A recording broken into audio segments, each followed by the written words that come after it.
কিরে ভাই কি করিস? বসে আছি দেখো তো এভাবে কেন বসে আছিস ভাই? তুমি আসবে বলে আচ্ছা তোর মন খারাপ কেন? একা একেলা মন আরে ভাই আমি থাকতে তুই একা কিভাবে? তুই কে আমার আমি কে মানে?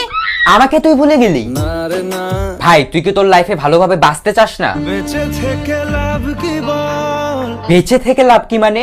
মরে গিয়ে তুই কি করবি? তারা হয়ে জ্বলে যাব হ্যাঁ আরো? পাখি হয়ে ধরা দেব ভাই তুই চেষ্টাটা কি করছিস বলতো? তাকে আটকে রাখার চেষ্টা ভাই দেখ যে চলে গেছে তার কথা ভেবে আর নিজের সময় নষ্ট করিস না, মুভ অন কর। না রে না না মানে এভাবে তুই আর কতদিন থাকবি ভাই? জানি না যাব কদ্দূরে এখনো ভাই আমি তোকে ভালো মতন বলছি তুই ওকে ভুলে যা, আমি ওর চেয়ে আরো অনেক ভালো মেয়ে তোকে এনে দেবো। লাগে না তাহলে এভাবেই থাক শালা, আমি চললাম।